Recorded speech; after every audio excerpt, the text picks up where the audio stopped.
Ils veulent construire un monde de robots.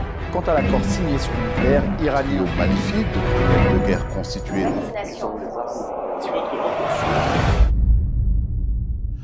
Bonjour et bienvenue pour votre émission d'information Passe l'Info.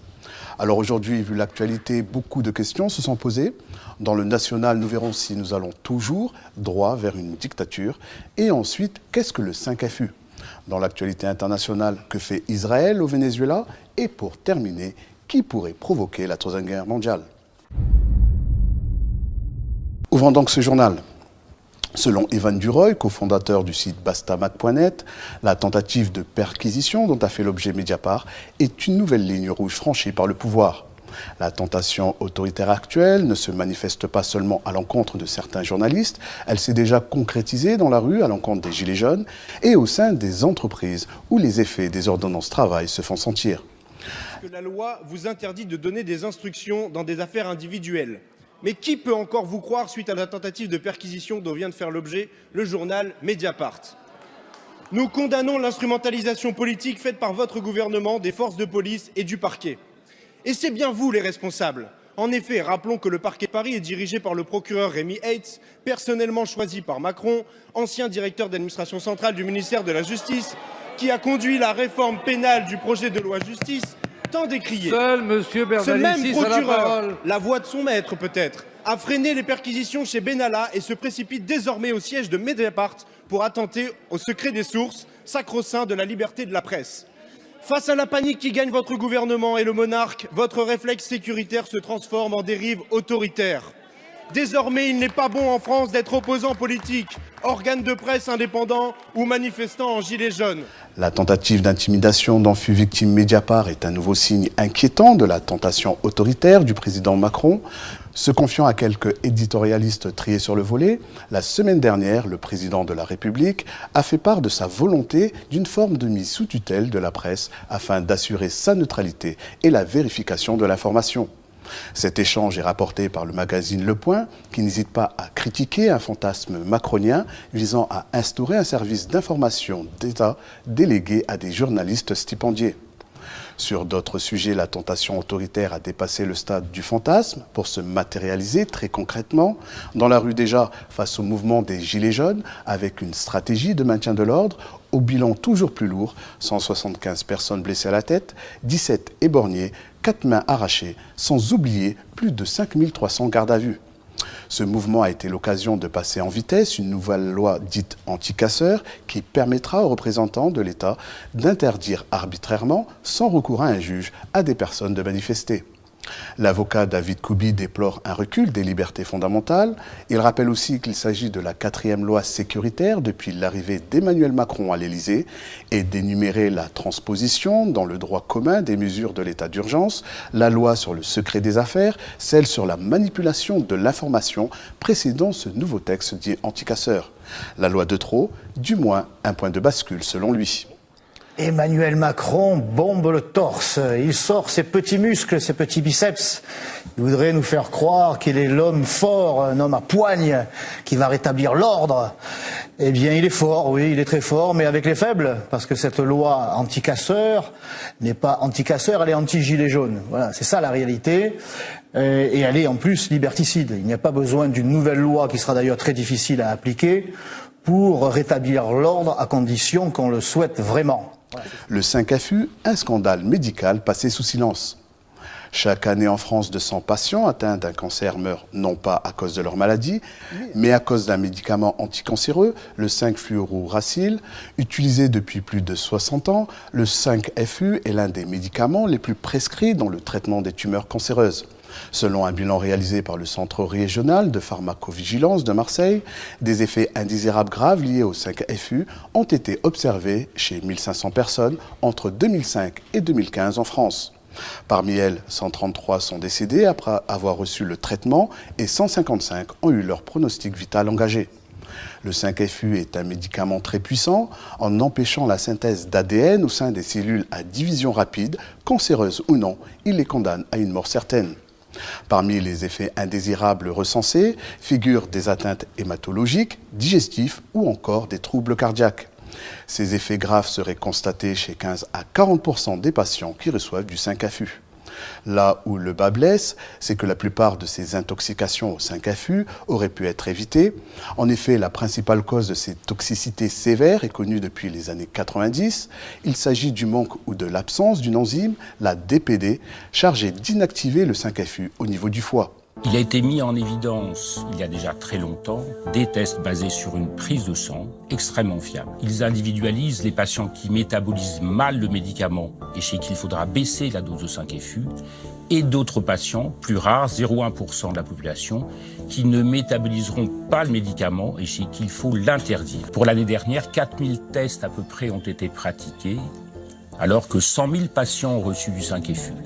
Les sociétés savantes médicales et les pouvoirs publics ont certainement une part de responsabilité. En ne rendant pas les tests obligatoires, en ne les rendant pas remboursables, ils n'ont pas favorisé leur généralisation. Mais pour les personnes qui ont un déficit, la dose standard de 5-FU qui leur est administrée est trop importante, ce qui induit une toxicité pouvant être fatale. À l'heure actuelle, la détection systématique du déficit en DPD n'est recommandée dans aucun pays. J'ai démarré le 5-FU le 10 décembre. J'ai eu des effets secondaires très violents, 8 diarrhées dans la nuit, des aftes plein la bouche, tordu en deux de douleur. Vraiment, j'ai jamais souffert comme ça de ma vie, quoi. Quand j'ai été hospitalisée et qu'on m'a dit que les globules blancs, les plaquettes, tout ça s'était effondré, franchement j'ai eu peur et puis je me sentais vraiment très affaiblie, très mal.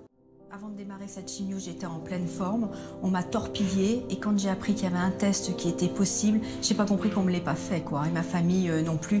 Oui, je suis très en colère parce que ça fait 1 mois et demi que je suis dans cet état de faiblesse et de fatigue et j'ai eu beaucoup de souffrances qui auraient pu être évitées. Oui, je suis en colère. Actualité internationale, que fait Israël au Venezuela? Selon certains médias israéliens, le président de l'Assemblée nationale du Venezuela, Juan Guaidó, qui s'est autoproclamé président du pays, décide de présenter son ambassadeur en poste à Tel Aviv, capitale d'Israël, dans les jours qui viennent. Selon la société de radiodiffusion publique israélienne, Cannes, Guaidó a pris cette décision après que le Premier ministre israélien, Benjamin Netanyahou, ait reconnu le président par intérim en apportant son soutien à la politique interventionniste des États-Unis dans les affaires intérieures de ce pays sud-américain. Cannes, citant des proches du chef de l'opposition à Nicolás Maduro, a rapporté qu'il n'y avait pour le moment aucune communication directe entre Caracas et Tel Aviv et que Washington jouait le rôle du pont de communication entre les deux pays. Le président autoproclamé du Venezuela a fait l'éloge de Netanyahou pour son soutien aux récentes évolutions au Venezuela en espérant pouvoir baliser le terrain à la normalisation Venezuela-Israël. Le défunt président Hugo Chavez a totalement interrompu les relations Caracas-Tel Aviv en 2009 en guise de protestation contre l'invasion d'envergure de l'armée israélienne dans la bande de Gaza. Cette vaste opération militaire dite plomb durci avait fait des milliers de morts et 5500 blessés côté palestinien. Ustedes no ven el imperio yanqui. Ustedes no ven la masacre que el Estado genocida de Israel cometió contra un grupo de pacifistas que iban llevando una carga humanitaria al pueblo palestino que está en Gaza, rodeado por todos lados por Israel. No les permiten ni agua. Masacraron una gente ahí, ustedes lo vieron, ¿verdad? Bueno, vean ustedes Estados Unidos. Estados Unidos lo que dijo que está preocupado. Están preocupados. Imagínense, Alcalá, Dios nos libre, que eso hubiera ocurrido en aguas venezolanas. Ya estaríamos invadidos. Tengan la seguridad que ya nos hubieran invadido. Pero no, como es Israel, se le permite de todo. Entonces, ese es un ejemplo de doble moral. El gobierno de Obama condena el terrorismo, siempre y cuando no sea cometido por ellos mismos. Por ellos, Estados Unidos o sus aliados, Israel. Nos acusa a nosotros, a mí me acusan de patrocinar el terrorismo. Son ellos los que patrocinan el terrorismo. Aprovecho para condenar de nuevo, desde el fondo de mi alma y de mis vísceras, al Estado Estado de Israel. Maldito seas, Estado de Israel. Maldito sea. Terroristas y asesinos.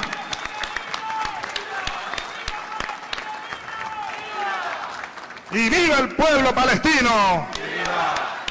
Pueblo heroico, pueblo bueno. Ahora, fíjense ustedes, la oposición venezolana no ha dicho ni nada contra Israel. No, que Israel financia a la oposición venezolana, financia la contrarrevolución. Incluso hay grupos de terroristas israelíes del Mossad que andan detrás de mí, tratando de matarme. Tratando de matarme. Esa es una de las amenazas que tenemos nosotros. Solo que los tenemos controlados. Sabemos dónde se mueven en las islas del Caribe. Tenemos muchos amigos en todas partes, pues. Y ellos no son invisibles. No son el hombre invisible. Y son torpes también, la mayor parte de las veces. Están acostumbrados a pelear contra indefensos como esta expedición humanitaria. A medianoche les cayeron en helicóptero, ráfagas de ametralladora, una gente que estaba durmiendo, seguramente la mayoría, en aguas internacionales. Es un crimen de guerra. ¿Dónde está la Corte Penal Internacional?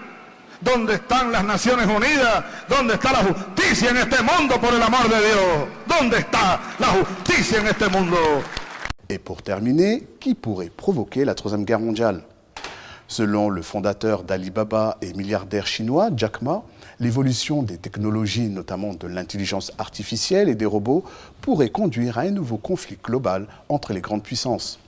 Lors d'une discussion à laquelle il participait au Forum économique mondial de Davos, il a notamment indiqué que la Première Guerre mondiale était due à la première révolution technologique, la deuxième révolution technologique a provoqué la Seconde Guerre mondiale, à présent on assiste à la troisième révolution technologique.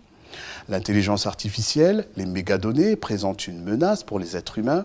L'IA et les robots détruiront beaucoup d'emplois qui, dans l'avenir, seront remplacés par des machines, a-t-il déclaré. Le milliardaire avait déjà indiqué que l'évolution de la robotique et de l'intelligence artificielle bouleverserait la société et entraînerait une redistribution géopolitique des pouvoirs. Monsieur Ma est loin d'être le seul milliardaire à éprouver de telles craintes. Le fondateur de Tesla, Elon Musk, a fait des prévisions apocalyptiques à propos de la montée en puissance de l'intelligence artificielle dans le monde entier. Avec une fortune personnelle estimée à plus de 35 milliards de dollars, selon Forbes, M. Ma envisage de quitter ses fonctions de directeur exécutif du groupe en septembre prochain pour reprendre son métier précédent, celui d'enseignant. It is the biggest risk that we face as a civilization is keep sounding the alarm bell, but until people see like robots going down the street killing people, like they don't know how to react, because it seems so ethereal. I think we should be really concerned about AI, because I think by the time we are reactive in AI regulation, it's too late. The artificial intelligence front, I have exposure to the very most cutting edge AI, and I think people should be really concerned about it. Well, what harm could a deep intelligence in the network do? So, well, it could start a war. Ce qui est en train de se passer en Europe, c'est une atteinte totale à la démocratie. C'est-à-dire qu'on a transféré toute une série de pouvoirs à des gens non élus. Et que ces gens sont non élus. Le pouvoir monétaire, oui. Le pouvoir monétaire, le pouvoir sur les frontières, le pouvoir sur toute une série de... La justice britannique est maintenant soumise à la justice européenne, c'est-à-dire qu'elle est inférieure à la justice européenne. Le Parlement britannique, les décisions qu'il prend, si c'est attaqué en Cour de justice européenne et s'ils perdent, eh bien, la Cour de justice l'emporte sur le Parlement britannique. C'est-à-dire que les Britanniques ont perdu toute leur souveraineté. Et il est hors de question que le pays qui a inventé la démocratie se laisse gouverner par des gens qui n'ont été élus par personne et qui ne se rendent compte à personne. Donc, si vous voulez, c'est ça le débat, c'était est-ce que vous voulez être gouverné par des démocrates de chez vous que vous pouvez virer, ou est-ce que vous voulez être géré par des technocrates que vous ne pouvez pas virer? Et les Anglais ont dit en bon anglais, et je l'avais annoncé, j'ai écrit toute une série de papiers en disant le Brexit va avoir lieu, parce que les Anglais, ils ne choisiront pas toujours l'international, le grand large, mais ils choisiront toujours la démocratie, puisque c'est eux qui l'ont inventée. Or, aujourd'hui, les gens ne se rendent pas compte, mais nous ne sommes plus en démocratie. Ça fait un petit moment. J'ai pas l'impression de vivre dans une dictature tout de même. Mais vous vivez dans une dictature molle. Vous vivez dans une espèce d'Union soviétique molle. Vous n'avez plus de responsabilité. Donc, on est en train d'essayer de recréer, par exemple, ça fait 40 ans qu'ils essayent de nous expliquer que les nations, c'est très mal, et qu'il faut remplacer les nations européennes, qui sont le cœur où la liberté s'exerce, par une espèce de construction européenne dont finalement les peuples ne veulent pas. Et ce qui me tue avec tout ce qui se passe en ce moment, c'est que on est en train de violer les peuples. Jamais on a demandé au peuple, est-ce que vous voulez que votre justice soit mise sous les ordres de Bruxelles? Jamais. C'est un discours aujourd'hui qui est un leitmotiv dans toutes les formations eurosceptiques européennes, de UKIP, Front National, même Front de gauche à la limite en France, pareil pour Alternative for Deutschland. Il est vrai ce discours. Donc ça correspond à une réalité. Donc pour vous, la bonne nouvelle, c'est qu'enfin on a appuyé sur le bouton. On a fait tomber le deuxième mur de Berlin. Bon. C'est-à-dire qu'aujourd'hui, l'Europe n'a plus aucune légitimité. Elle a la légalité, mais elle n'a plus la légitimité. Le vote anglais a enlevé toute légitimité à l'Europe. C'est fini. L'Europe aujourd'hui est un truc de fonctionnaires, fait par des fonctionnaires pour des fonctionnaires que le peuple déteste. Et maintenant, ils ont perdu la légitimité. C'est exactement comme quand Solzhenitsyn a publié l'archipel du Goulag. La Russie a gardé sa légalité pendant 10-15 ans, mais la légitimité était finie.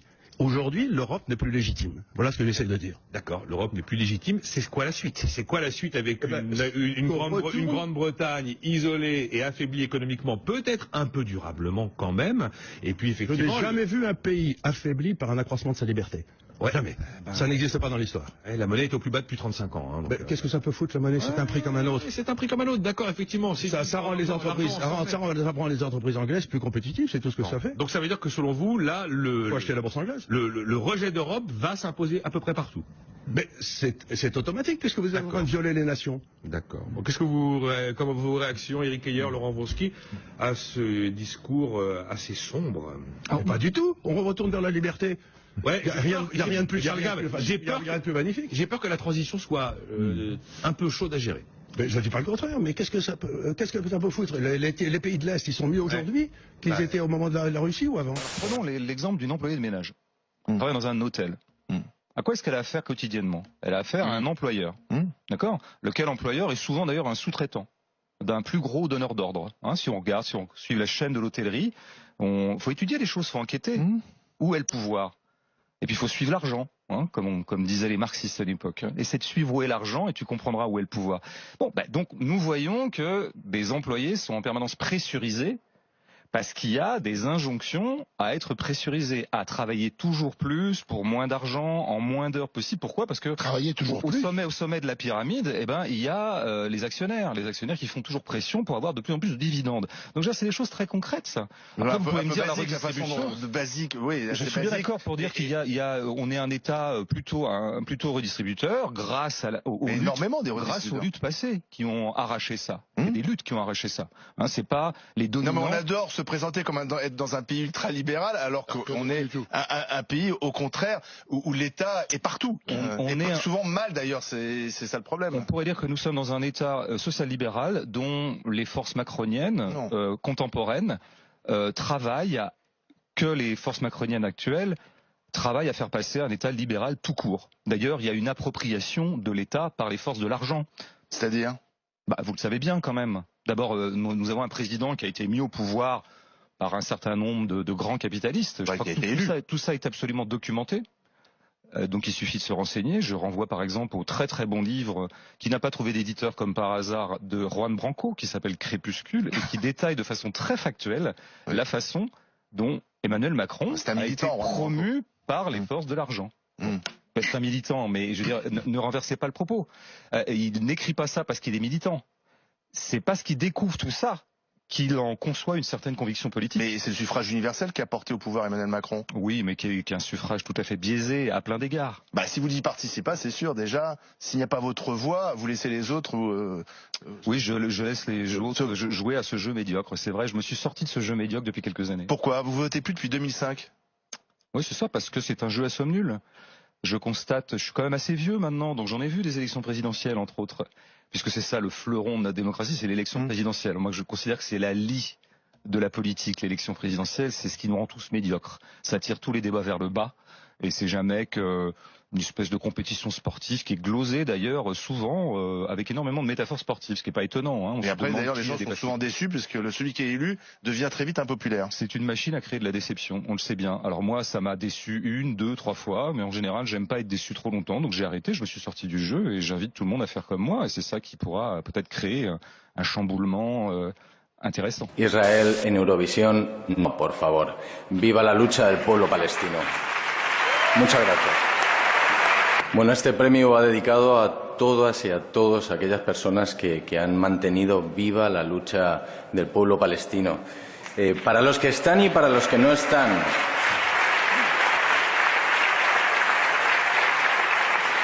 Para los que están y para los que nos ha arrebatado el terrorismo sionista. Yo creo que desde el mundo de la cultura podemos hacer muchas cosas, pero la primera es no legitimar países que vulneran sistemáticamente los derechos humanos. Y para eso